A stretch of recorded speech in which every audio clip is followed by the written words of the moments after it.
Siyanibingelela bazalwane egameni lenkosi yethu Jesu Kristu igama lami nguNhlanhla Khambule. It's good to be with you again on a super beautiful super Sunday morning.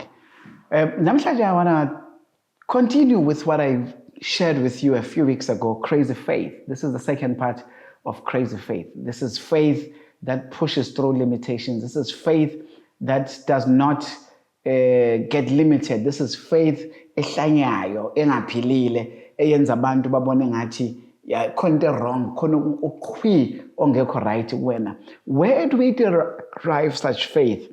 We derive such faith from the work that was completed at the cross by Jesus Christ. But beyond that, even in the Old Testament, you'll find that in the Old Testament that the Bible speaks more about trust. Those who trust in the Lord, trust God with all your heart, with all your might. So it focuses more on trust. Trust it's in the Old Testament, and then faith is in the New Testament, especially articulated by Jesus as well as Pauline writings. So now I want to quote from the Old Testament, Jeremiah chapter 17, verse 7. The contemporary English version reads as follows: "But I bless those who trust the Lord.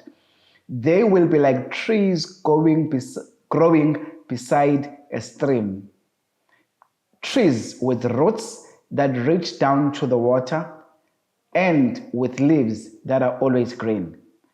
They bear fruit every year and are never worried about the lack of rain." They never worried about what the world is going through. The economy may be going bad during isikhathi ezinzima. Interest rates have just gone up last week. The oil prices are shooting up the roof because of the Iran war against Israel and the United States. There's still an ongoing war in Ukraine and Russia. In the middle of all that turmoil, the oil prices are up the roof. The gas prices are quite high. But the Bible says, if you trust in me, in other words, if you have faith in me, you need not worry about what is happening around you. You need not worry about what is happening at a macroeconomic level. Even at a microeconomic level, it should not bother you. In other words, the NIV version says, it has no worries in a year of drought and never fails to bear fruit. Because in other words, you want to be productive irrespective of whether the economy is struggling. You want to build projects, you're going to pursue projects, big projects, irrespective of what the economy is going through.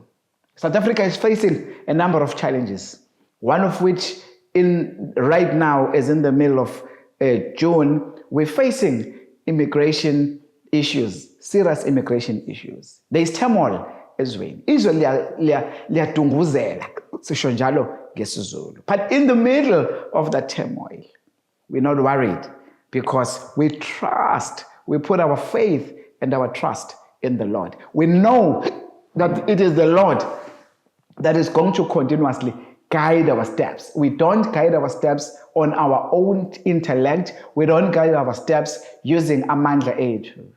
But we guide our steps are guided by Jesus because of the work that he did for us at the cross. Let's see. Let me just give you a few examples. The fig tree, in the middle of the fig tree, Jesus went to the fig tree and said to the fig tree and asked the fig tree, "Why ungaproducanga or kesumkiwani?" And the fig tree obeyed him.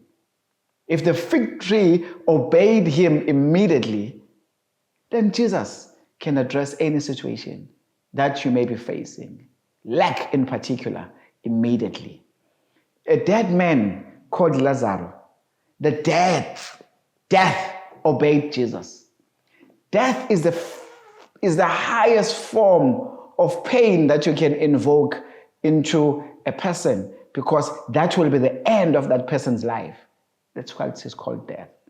But death, which is the highest form of pain and misery to a person and even those that love him, but Jesus is more powerful than that. So death obeyed Jesus. In the same way, the fig tree obeyed Jesus. The fish and the bread multiplied in the hands of Jesus. In other words, the laws of the country and the laws of nature, they got defied because uJesu ukudla izinto masezandleni zakhe, they have to obey him.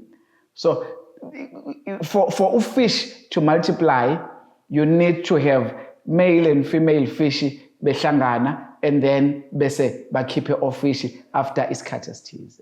For the bread to multiply, starting from the process of planting the corn, and then moving from the corn kumele liyophekwa, that process was all bypassed. Why? Because Jesus, into mayisezandleni zakhe, kumele im-obey.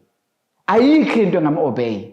The economy will obey Jesus. The economy, the immigration challenges we are facing will obey Jesus. The rand, whether the rand is getting weak or getting stronger, it will obey Jesus. Whether the interest rates are going up or not, they will have to obey Jesus. Whether the oil price is going up or not, it doesn't matter ezandleni zikaJesu, because we don't walk by sight, we don't walk by what we're going through, but we walk by faith.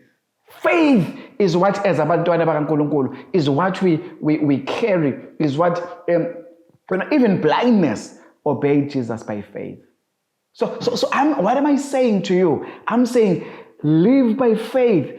Impilo yakho should revolve around faith the same way you got saved by faith.